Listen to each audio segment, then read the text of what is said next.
Hi friends, and welcome back to Gardening Suburbia. My name is Amanda and I'm a gardener here in Zone 6 in Cincinnati, Ohio. And today I'm doing a garden tour. It is July 7th and it has been about a little over a month since my last garden tour. And as you can tell, the garden has exploded. So I really wanted to get this video done before we started getting our large tomato harvest.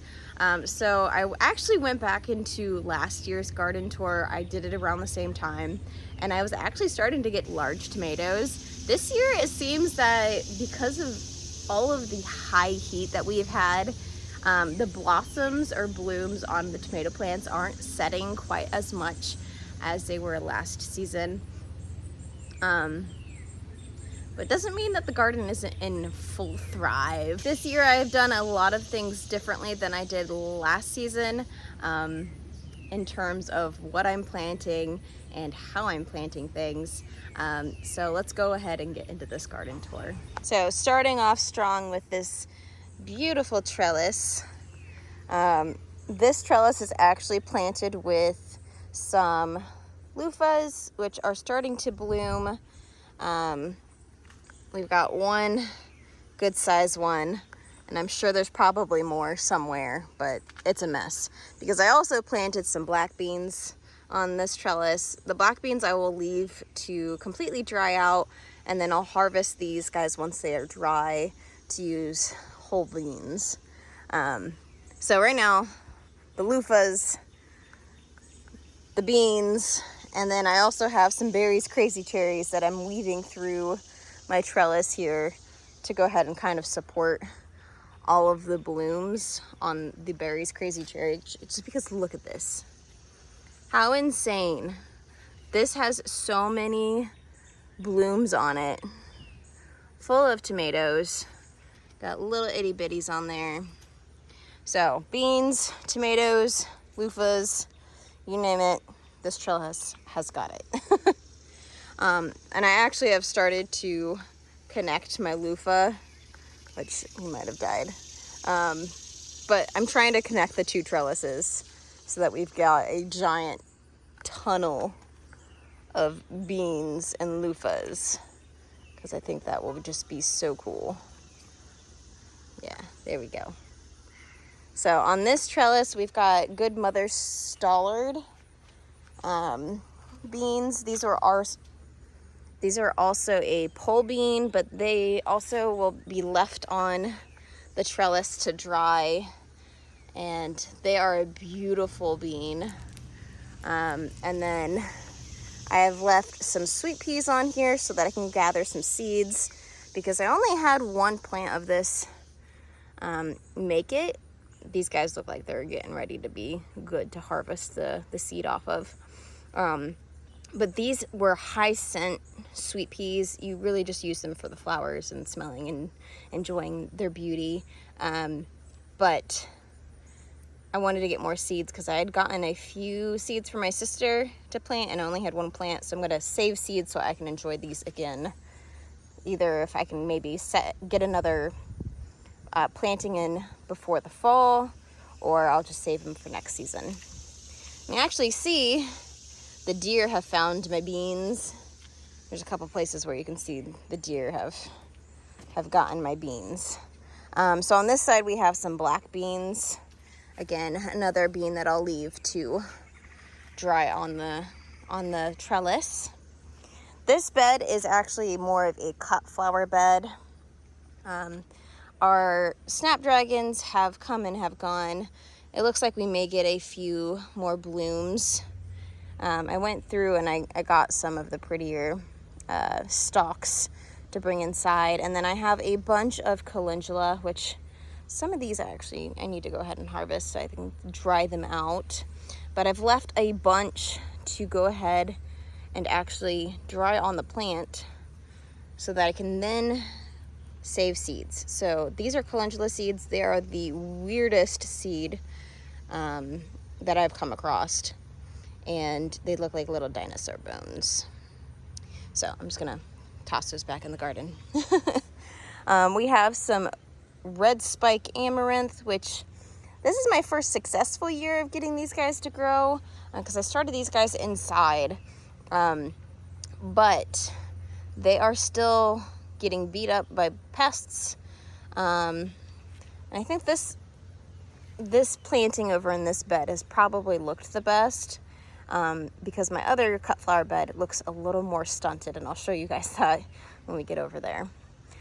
So we've got snapdragons, we've got the dark prince, we've got orange wonder, and then there's some white ones, which is the white snowflake.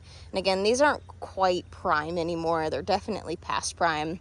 Probably should go through and trim these guys back so that they set off more branches, but we'll do that later. And then we have a couple different zinnias in here. And I'll be honest, I don't know what kinds these guys are. I bought a bunch of zinnia seeds this year. I know I've got some envy, which are the green ones, my peppermint stick, which is like this pretty variegated pink one, and then other randoms. I purchased a few dahlias from my local greenhouse that I absolutely love, called Funkies.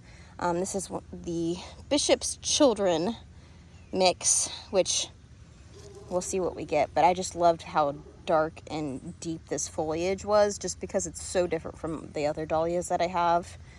So I've got that guy. He's getting shaded out a little bit, so he's not growing as fast. And then I have a bunch of carrots, which I probably should have harvested, or, oh, this guy looks pretty good. So we'll see how those guys do, because carrots tend to get a little weird, or bitter with the heat, and it has definitely been hot here in Cincinnati. So I'm gonna probably have to harvest this as well as some other things that I'll show you. So just last week, 2 weeks ago, we harvested these 2 blocks for potatoes, which are currently drying in my basement, or curing in my basement. And I went ahead and I succession sowed some cucumbers, which have come up beautifully. Ooh, look at that one. That one has 3 cotyledon leaves. Usually they only have 2. Cotyledon leaves are just that main set of leaves that are in the seed shell. So like when it pops out, it's in the shell. The cotyledon leaves are those first set of leaves that get the chlorophyll and all that sunshine so they can photosynthesize and start growing their true leaves, which you can kind of see the first set of true leaves right there. So this variety of cucumber is my China Jade, which looked really beautiful when they're fully grown. They're kind of like the smaller cucumbers that you would pickle, but they're bigger than the pickling cucumbers. And I am officially out of all of my relish and also all of my bread and butter pickles, which I absolutely love. So I went ahead and I got a good succession of these cucumbers planted, only because I have no idea where I planted other cucumbers in my garden. So I planted a whole bunch of them, and I actually am going to be grabbing one of my trellises over there and putting it over here so that those guys can go ahead and trellis on that. So if you guys haven't noticed yet, my garden is a jungly hot mess. I really tried to get out here before it was blistering hot, but it's already hot. I'm a huge advocate for planting a beautiful garden with beautiful, lovely things that you can come and enjoy. But I also am a jungle gardener. My garden is a hot mess, and maybe one day I'll own a garden where it isn't quite so filled.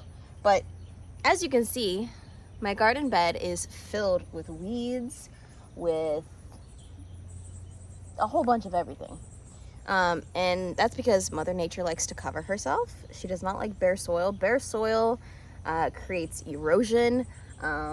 It depletes your soil because all of the rain will wash away all of those beautiful nutrients that your plants need. So this garden bed in particular is filled with weeds, and that's just kind of being like a living mulch. Which is fine. I am honestly, it's not gonna get any better. It's gonna stay like this. this bed in particular has some of my Black Beauty tomatoes, which you can see has a very deep purple stem. This is not a nutrient deficiency. This is just how this variety grows. Has more of a purpley hued leaf, and that's because the tomatoes that this guy sets, oh, I just had one, sets these tomatoes that when it sees sunlight, the tomatoes, you can see where like the little leaves are covering it, it gives it stripes. Wherever that tomato sees sunlight, it turns this deep dark purple that's almost black, hence the name Black Beauty. So we've got one big slicer tomato in this bed, but a majority of these tomatoes are cherry tomato varieties. So I've got my Principe Bourgie, which is a variety more typical for making sun-dried tomatoes, which I absolutely love. So I have a couple of these guys in my garden. And then we have the Berry's Crazy Cherry again. I planted quite a few of these, and I think this is going to be my most abundant producer, simply because of how many stinking tomatoes. You can see that guy right down there. How many stinking tomatoes come on a cluster? Next to this, we have our Black Strawberry, which these guys are absolutely stunning. Let me go in the shade. So, I am actually not a huge tomato lover. That being like eating fresh tomatoes out of the garden. But this year, I'm going to try all of my tomatoes fresh from the garden when they are at their peak perfection. So that's picking those tomatoes midday where it's nice and hot. All of those sugars for those tomatoes have collected in the tomato, making it the most delicious tomato. So I'm gonna try them, I'm gonna see how it is. And maybe it is, I just don't like store-bought tomatoes. So planted a whole bunch of different varieties of cherry tomatoes, and if I don't find that I love them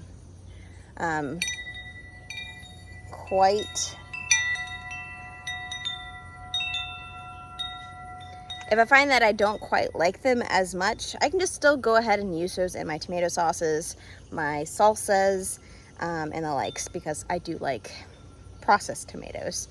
Just, you know, I'm not sure if I'm quite there for the fresh out of the garden, but I did try last year the Artisan Tiger Stripe Blush, which is more of like a yellowy, kind of orange tomato, cherry tomato, and it's a little more citrusy, and that one was really tasty. So we'll see what happens.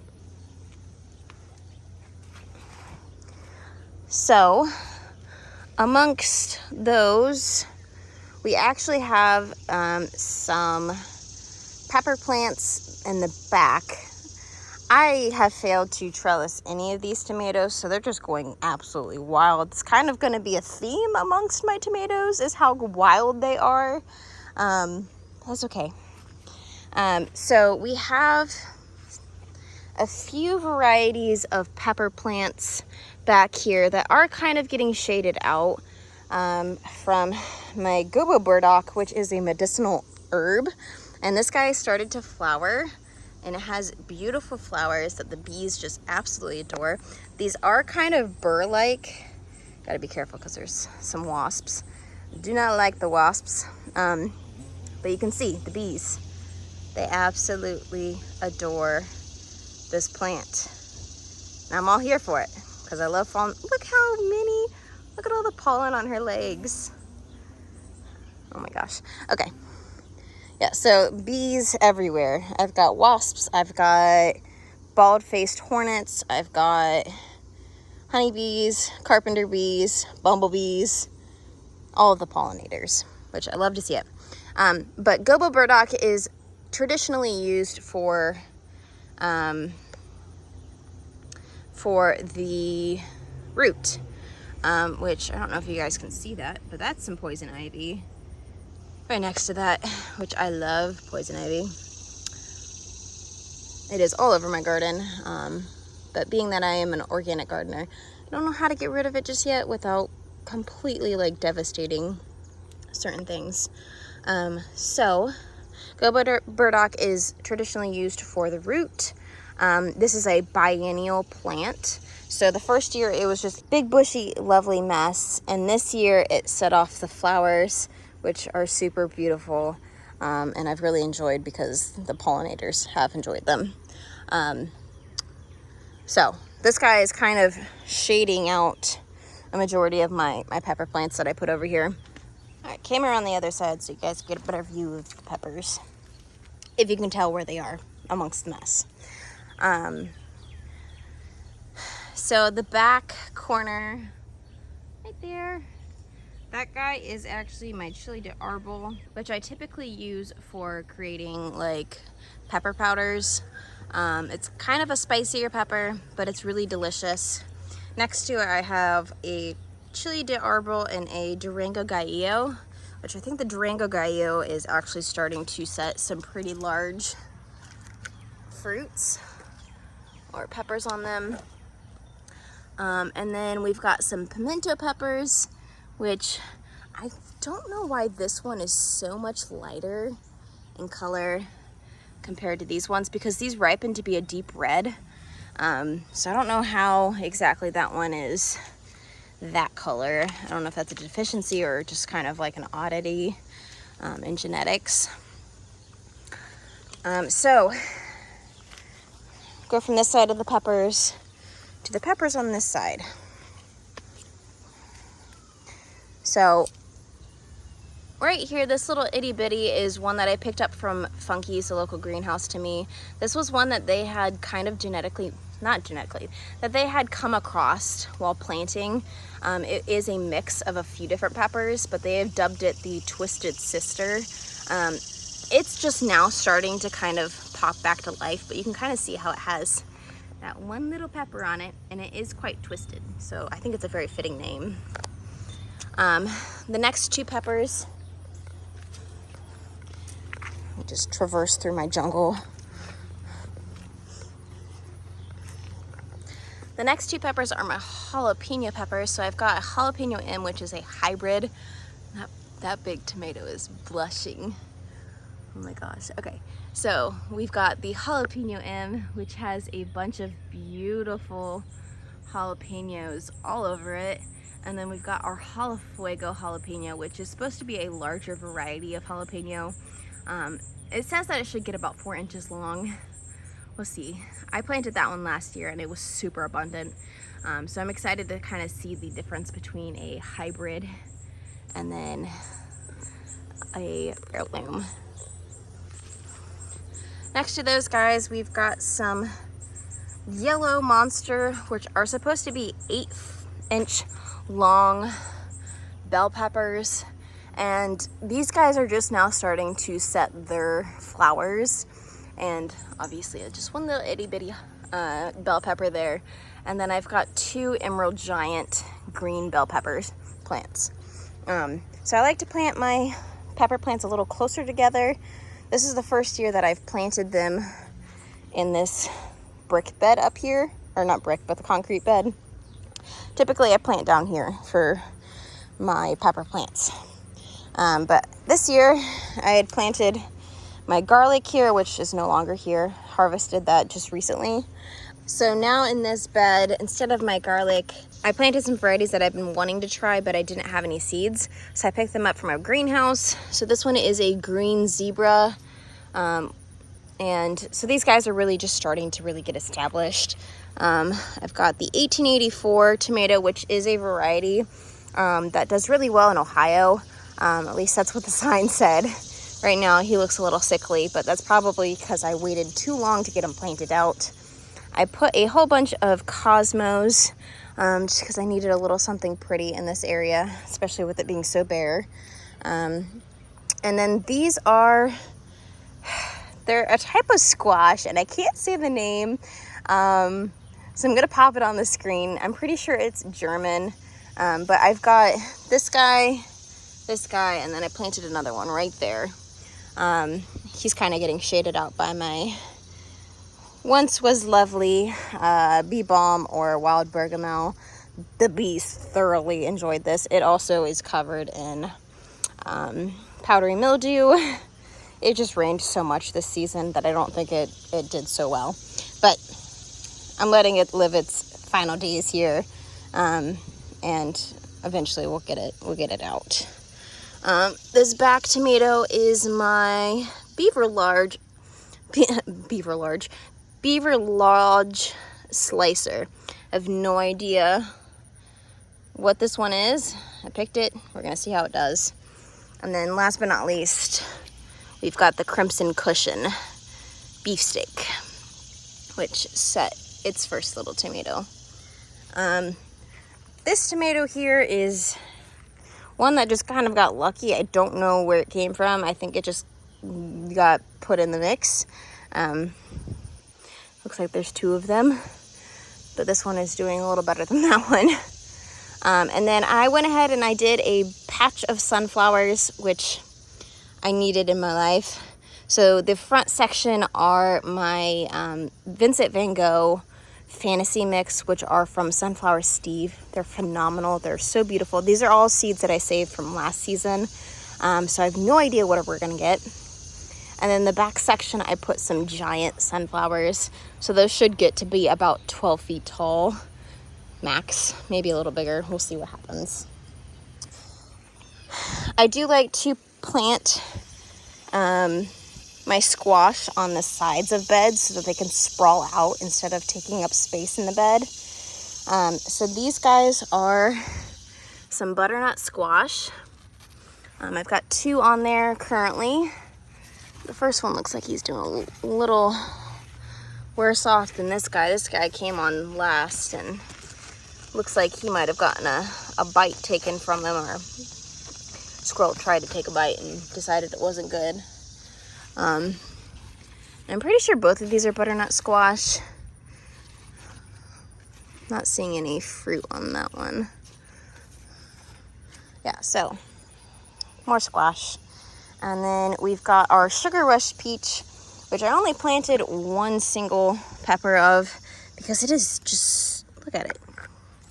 It's so prolific, and I still have, I think, some Sugar Rush peach peppers in my freezer. So only planted 1 of these guys. He's doing really well, especially in these fabric planters, which I have found have been the best.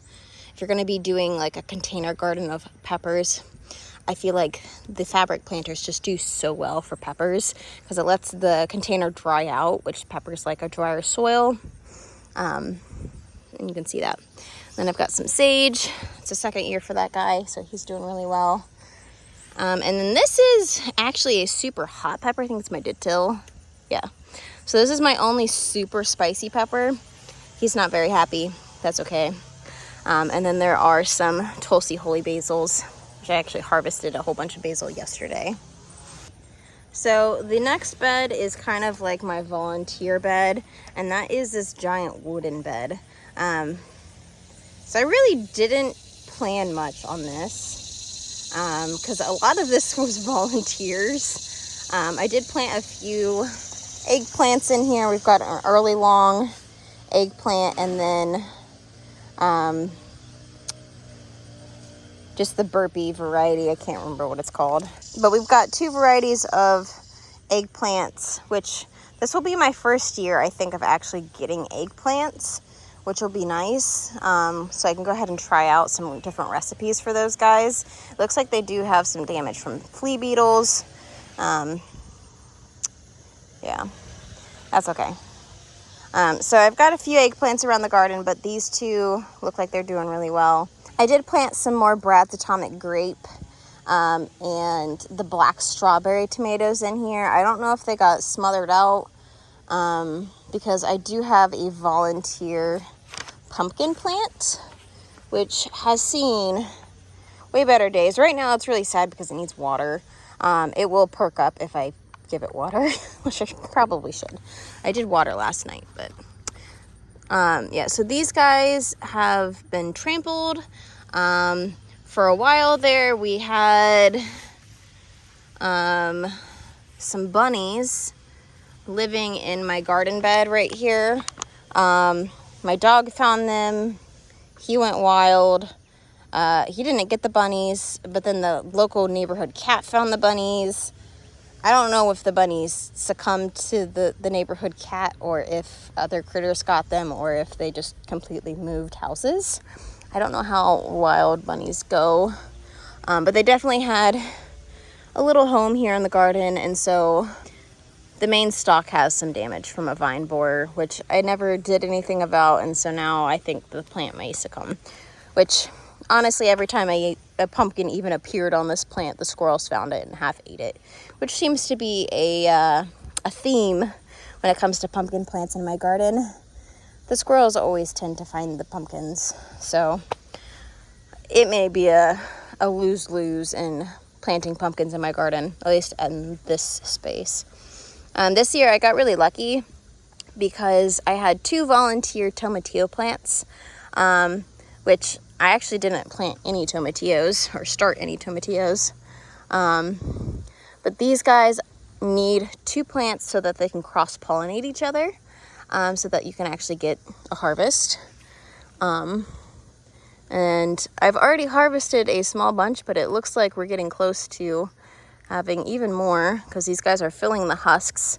I usually let them fill the husk, and then once they start splitting at the bottom, like the husk starts to split, that's when I'll go ahead and harvest. You can see like some of these guys, they have not filled, so you can kind of see how it's squishing. You don't want to collapse them because they fill that space, but tomatillos are pretty delicious for some green salsa. Then I've got some more Walton butternut squash. Got a pretty good sized one right there, coming out the garden.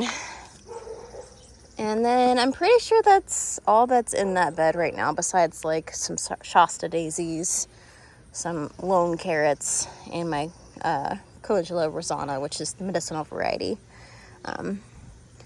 So that's also going to seed so I can harvest those. Next, so I actually have 3 Greenstalks in my garden. This is my only Greenstalk original, which just basically means that it has deeper plant pockets.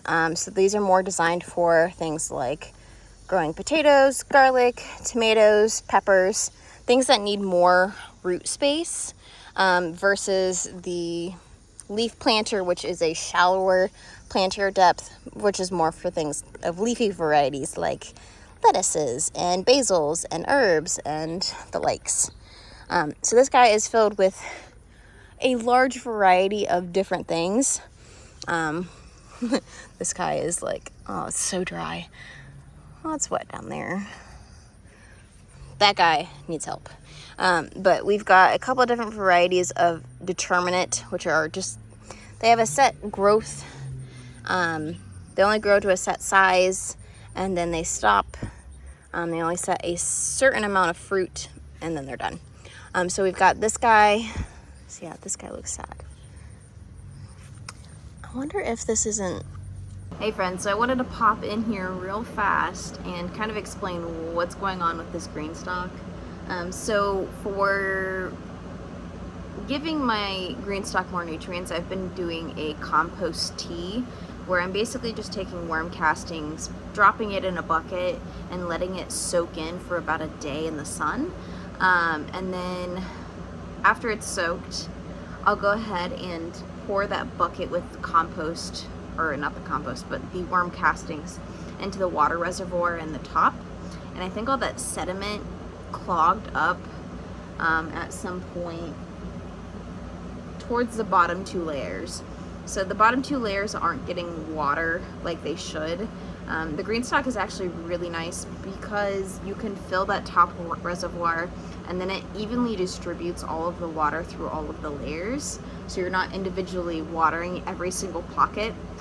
But because I went ahead and I did that, I think I kind of goofed. So actually when I go to harvest the potatoes that are on the top layer of this Greenstalk, I'm gonna go ahead and go through and make sure that every layer is good.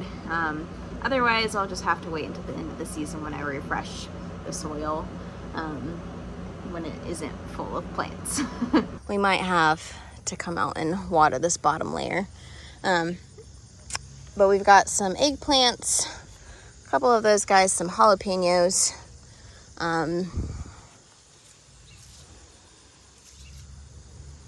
Some more peppers, some banana peppers. A couple different cherry tomato varieties, which are starting to set flowers. And then my top layer is potatoes, which we will be harvesting fairly soon because those guys are starting to really crisp up. I might wait a little bit longer for these to kind of brown even more, but we'll see what happens. Got some shishito peppers, which I harvested off quite a big handful of these yesterday, and pan seared them with some butter and some salt and add them on top of a burger last night, and it was delicious. On this side, I do have some leeks, which I've never actually planted before. So I started these guys from seed, and we'll see how that goes. I don't even know what these taste like, so it's going to be a surprise for me as to whether or not I actually like them, and if they actually work in the planter. Yeah, it looks like we've got even more shishitos. Stem's broken. This planter is just a dwarf variety of tomato, some key lime marigolds, basil, and then over here we've got some banana peppers, which I really needed more banana peppers in my pantry. So we've got a few on this, and then we've got, I think, maybe 2 more banana peppers in the Greenstalk. Yesterday I came out and I harvested the rest of my garlic that was in this bed, and it actually sized up pretty nicely. And I didn't realize that it was going to do that because last season when I planted in this garden, most of my garlic was pretty small because this bed doesn't get quite as much sun as my bed over here, because it's right next to the trees, and it gets shaded out by all of that. But they did size up pretty well, and I think I just needed to leave them in the ground until everything had died on the stem. So those are in my basement curing right now. And then along this little path here, we've got some yarrow. This is the medicinal variety. Some oregano vulgare, which is also the medicinal variety of oregano. And I honestly am just going to let these guys take over because I think it'll be beautiful. And then we had a couple volunteer. I think they snuck into the pots when I planted the oregano. I'm not quite sure. This might be a black beauty. So we've got this tomato, and then this tomato. So these guys just decided that they were going to grow right here, so I'm just going to let it happen. In this pot we've got there's some cucumbers, another key lime, marigold, some lettuce leaf basil, my mountain merit tomato, which I had 2 on this plant, but I think it got snatched by a critter, and then more lettuce leaf. This is kind of like a flower pot of sorts. We've got some blue argyritum, which is almost past its prime. You can see some of these guys have some brown spots. But this is a beautiful, beautiful pop of, it looks almost purple on the camera, but it is a vibrant, like, periwinkle purple blue. And then I've got some, some hollyhocks, which I think this is the carnival mix. Summer carnival. I've never had hollyhock grow, and I've got this guy and this guy. This one looks a little less far along, but this guy looks like he is about to flower, which I'm so excited for. So we've got more tomatoes, the bee balm, and then this right here is my Zvarsky peppers. And they're starting to set some pretty big fruit or peppers on them. I did have to hand pick some of these guys off because they had sunburn on them. Just basically got too much sun. And they weren't going to be any good by the time they were ready to harvest.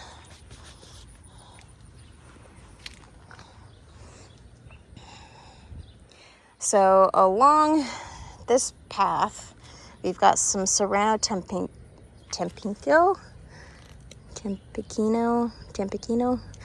There's some Serranos. So I've got this pot that's Serrano, and that pot is a Serrano. And then a mixed giant bell, which this is a good bell pepper. This is about as big as a bell pepper I got last season, so I'll be happy if that grows anymore. And then I think this is another banana pepper. That is not a banana pepper. Look, Grand Bell mixed color. Nope, that is not what that is. I have no idea what that is. I had Peppergate this year. I had an entire tray of peppers that completely fell over. And so I think this one got mixed up because that is not a bell pepper. All throughout my garden, I planted a ton of zinnias because I started so many from seed. When I had my plant sale this year, I had a few zinnia starts. And they didn't really sell too well, which is okay because then they all got planted in my garden, which I am here for. So beautiful zinnias. These are the giant purple, which I think I planted my very first gardening season. So it's kind of nostalgic. In this bed behind me, you guys have already seen the beans. Behind the beans, we have onions. These are my Walla Walla onions. They're actually ready to be harvested. They're not big and beautiful. And I think a lot of that has to do with that. Ooh, that's a big grasshopper.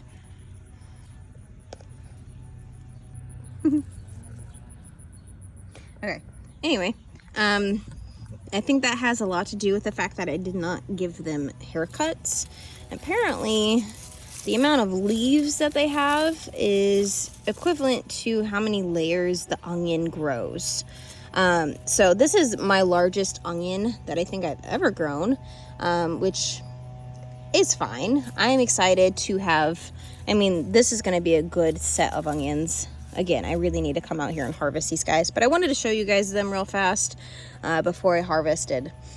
So I'll get these harvested today and cured so that they can go ahead and live their best life in my basement for a little bit until I'm ready to use them. So this entire section is Walla Walla onions, and then I've got some carrots interspersed between them. This bed is my determinate tomatoes. So we've got, I think, 2 Romas. Yeah, although that guy's not the Roma. That does not look like a Roma. That looks like a Roma. So our Romas are doing well. This bed had a lot of issues with blossom end rot, which a lot of people would tell you is a calcium deficiency, which it can be, but a lot of the time it can be inconsistent watering, which this being a above ground bed that is fabric that dries out so much faster. You can actually see all the tomatoes that I've plucked off that had blossom end rot. I got super excited the other day because I thought I had my first red tomato. It had blossom end rot. So these guys are just lacking in having consistent watering.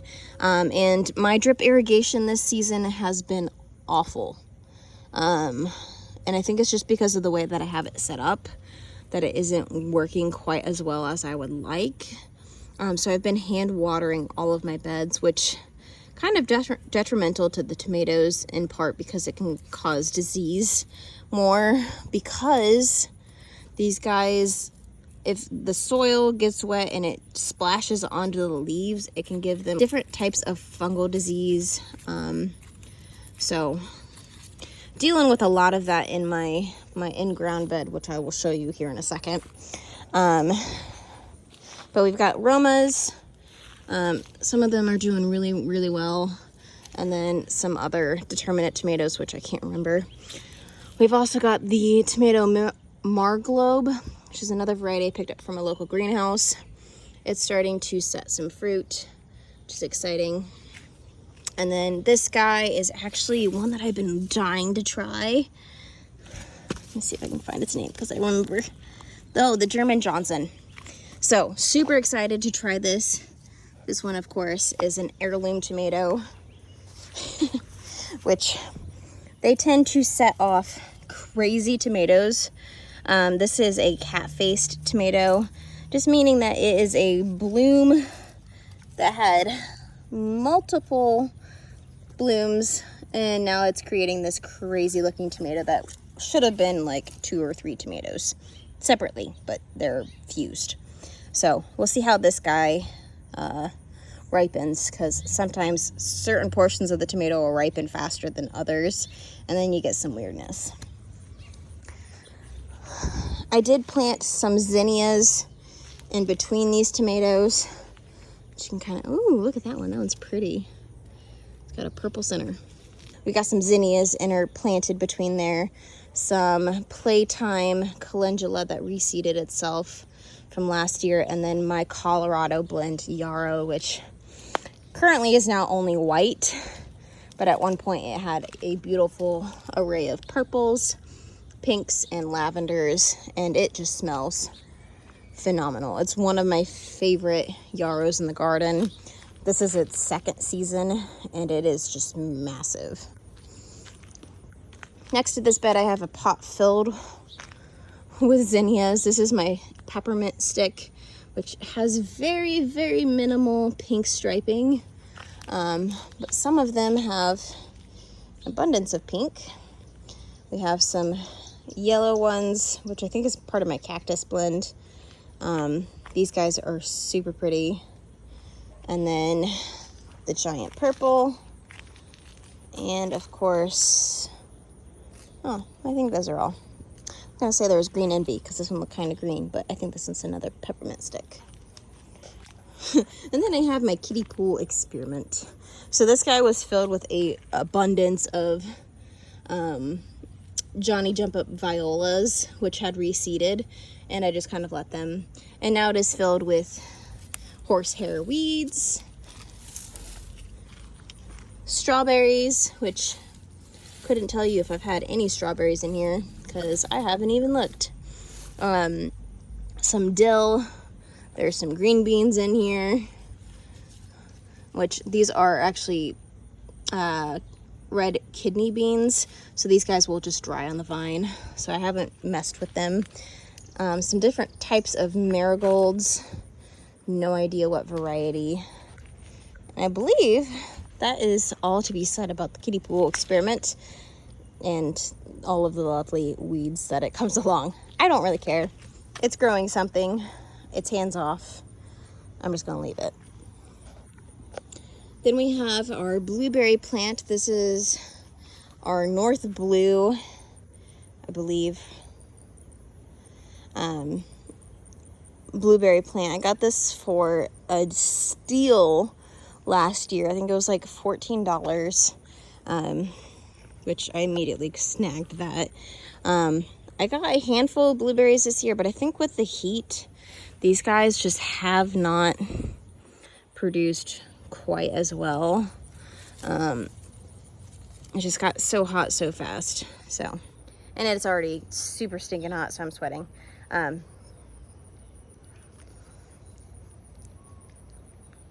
Sour, so sour.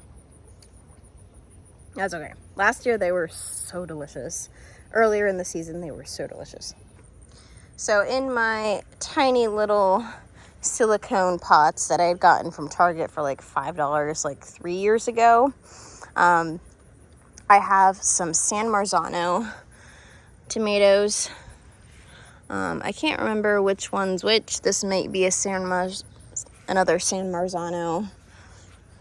This one might be a San Marzano too. Yeah, this one's a San Marzano. Where is your tag? Oh, there you are. Oh, yeah. Look at that. I've got 3 San Marzanos. So that's the only one to produce so far. There's also some calendula, some Johnny Jump Up violas, and of course some cosmos, which I think this is my seashell mix, which they have like a pointed petal, and it's more of like a pastel-y purple mix. Yeah, those guys should be blooming very soon.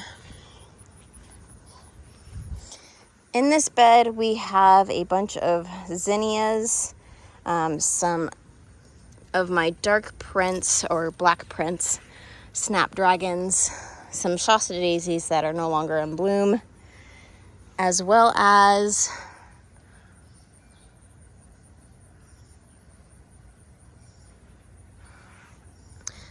some lamb's quarter, which is probably going to go to seed very soon. This section of the garden is a complete and utter mess. I had picked up a raspberry bush, didn't plant it, and now it's just like being covered by weeds. Look at that. I didn't even know I had that in the garden. That's a moonflower. Those are super invasive. So raspberry plants are being covered by so many different weeds and wild grape vines, and there's poison ivy all through this area. The poison ivy is all over here. What else do I got? So I think this is the last bed back here. Big bed. So I already showed you guys the pepper plants. I've got a Lark's Ebb dahlia right here. This is a very beautiful variegated pink and orange dahlia, which I'm glad that I put that right there. I've got some squash.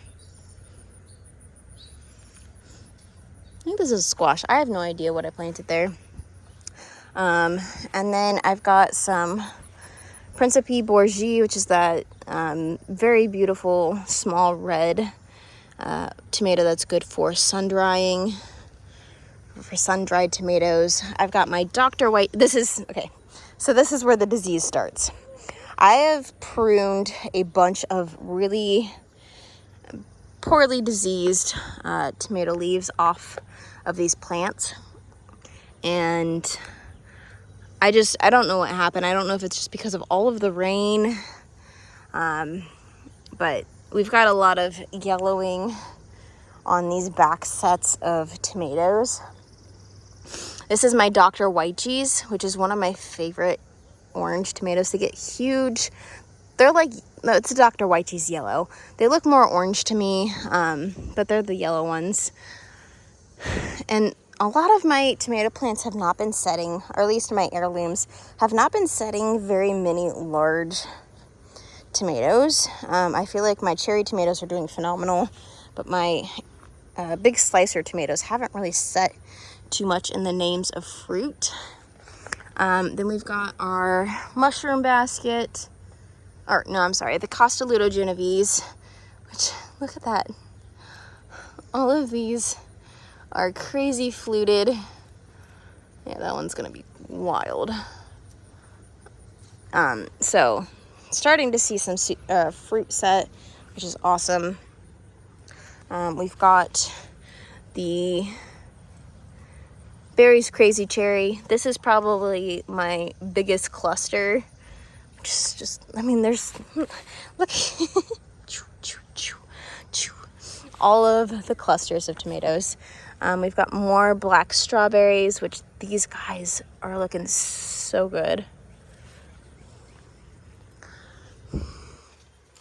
And then we've got our mortgage lifter, and look, that is gonna be the first slicer tomato. And as you can see, half of it is starting to ripen while the other half is still green. That's because it is a multiple bloom tomato that formed together. That's how you get that big giant tomato. And then over here we've got our Paul Robinson, which he's got some sad little bits on him, but we got one good sized tomato on him.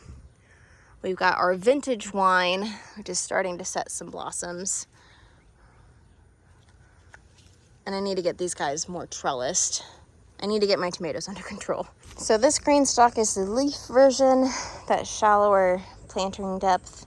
I have a bunch of medicinal herbs planted in this. So this is some El Campane. And then there's a few of these guys, I don't remember what they are. So I've got some of that, some cinnamon basil, catnip for my 2 cats to enjoy, more wild bergamot. This guy actually fared a little better than the stuff that is in my in-ground bed. It doesn't quite have the powdery mildew. Well, it still does, but it's not as bad as the one that's in ground. There are some green beans planted in the lower half. I have some Achillea millefolium. This is the medicinal variety of yarrow. This should flower next season just because first season it's just still getting established. Next season there should be some beautiful white flowers on this. And then we have some Calendula rosana, which is the medicinal variety of calendula, which is a little past its prime, and it's just kind of going to seed. So I'm gonna have to go ahead and collect some of this. But it just has a very bright yellow, dandelion yellow flower. Top row, we have some motherwort, which is actually past its prime. This is more prime. It has some little purpley flowers. And then more green beans, which I think these are my red kidney beans. Ooh, stink bug. And then, yeah. So, kind of barren this Greenstalk, just because I didn't really plant too many more medicinal herbs to kind of fill this out more. So I just kind of fill it in with beans, which aren't medicinal, but put them in there. And then I have some red of Florence onions, which I actually harvested my larger one. I don't know if these guys bulb up too much, but I took one of these guys and sauteed in butter last night and put it on my burger. It was fantastic. So I've got some of those guys. I trimmed them the other day hoping that would help, just because they haven't started to flatten out yet, so maybe they'll bulb up more. Some more cinnamon basil, which I harvested a bunch yesterday. And then there's this other 7-tier Greenstalk. It is filled to the brim with a whole bunch of everything, including beans, 2 different varieties. I think I've got a yellow wax and a purple royal. I've got strawberries, which are sending off tons and tons of runners, which I need to go ahead and actually pot up so that I can continue to get more strawberry plants. Look at that. This has like 1, 2, 3, 4, 5 different plants on that runner, and there's multiple runners coming from all directions. We also have some of my Black Devil, ooh, sorry, thought that was a bee. Black Devil pansies, which are just, I love these so much. And then I think the very top is just some dill, which is starting to flower, which is okay. And then some basils sporadically in time. Oh, we might get strawberries here soon. Look, I haven't had a single strawberry this year. I think it's just been so hot, but we might get some. We'll see if the deer take them or not, because the deer have been munching my strawberries down to almost nothing, which I'm sure is not helping. So I have 2 rose plants. I had one that flowered, and then I think the deer also munched on this. And then I had a infestation of some worms, which I hand picked off quite a while ago. I don't see any right now. But this is a David Austin rose. This is the Emily Bronte. And it's supposed to do well in pots. I am at a rental property, and so once I actually move into my forever home, I'll go ahead and plant this in the ground. But for now, I'm just gonna leave it in the pot and we'll go from there. And this is my other rose plant. Both of these are stunted because I planted them out way too late, which is why they're so tiny. Next season they'll be bigger and more beautiful. This one is the young Lycidas. So 2 rose plants. I think we'll get some roses more likely next season. This guy flowered twice and they were big, beautiful, like fuchsia pink blooms.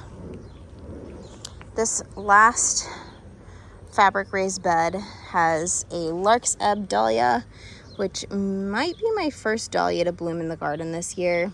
Last year I think it was my rockstar variety, which I do have some planted, but I don't think that they're quite as far. You can kind of see that it's starting to get some little flower bulbs, flower blooms. So super excited about that. This guy looks so good. Right here is some lemongrass, which has quite literally exploded. This was itty bitty when I planted it, but you do this and you get a beautiful lemon scent. This is my artichoke, and I honestly don't know how this is gonna do, don't know what it's gonna do. I've just left it. We'll see what happens. And then also some rhubarb, which I've never grown. I went ahead and planted it earlier in the spring, and it looks like it's actually splitting and coming off on the sides here too. So, never had rhubarb. We'll see what happens. Hopefully this guy makes it through the winter, and maybe next season we'll have something that we can work with.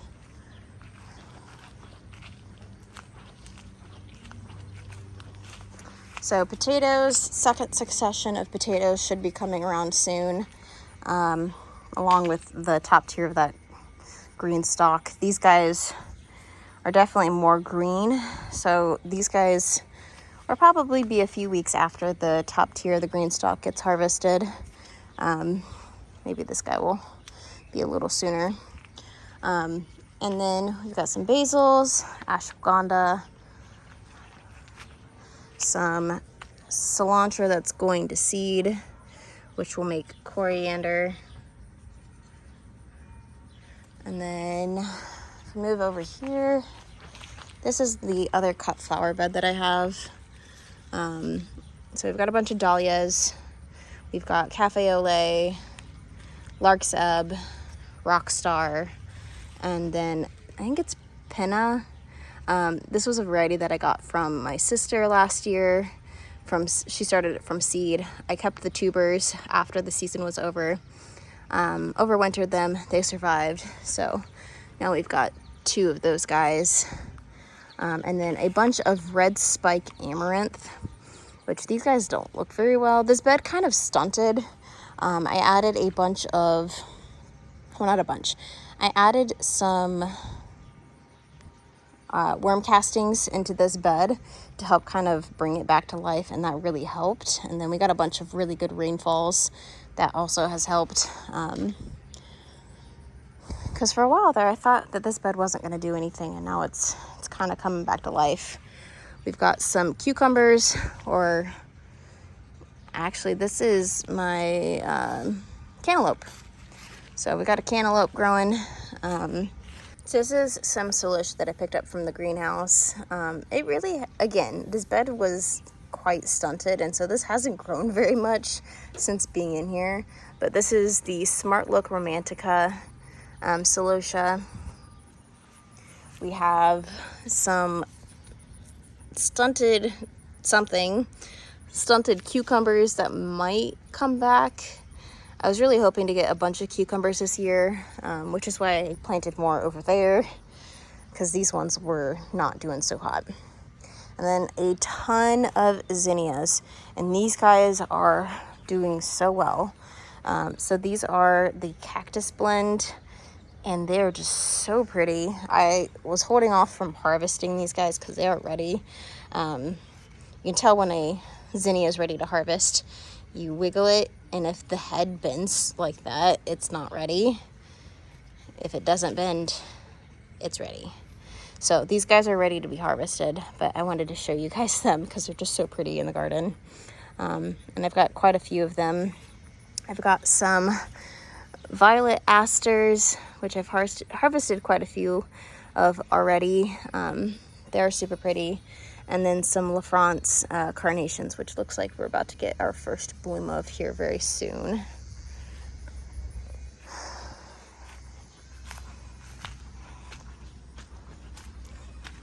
And then I actually showed you guys this bed the other time, and I showed you this plant and said it was borage. It's not. This is a weed, or I don't know if it's a weed, but whatever it is creates these giant spikes, like seeds, that attach to my dog's fur and get lost in it. And I didn't realize until it started to create seeds, and so I pulled everything out of it. There's no borage in this bed, but I do have a couple different nasturtiums. We've got some zinnias in the back there, my St. John's wort, and then some mullein and a few calendula. But that's pretty much all that's in that bed. No borage. So I feel like this garden tour is going to end up being like an hour long, and I apologize. I get so excited about all of the different plants, and I don't even think I showed you guys everything. So if you guys enjoyed this video, please give it a thumbs up, and consider subscribing. I do a whole bunch of course, gardening, preserving. There's some vloggy type videos, just day in the life kind of things. But I really hope you guys enjoyed this video. If you guys want to enjoy any of my other content, I will go ahead and pop a video up here for you to enjoy until my next upload. But until then, thank you guys so much for joining me, and happy gardening.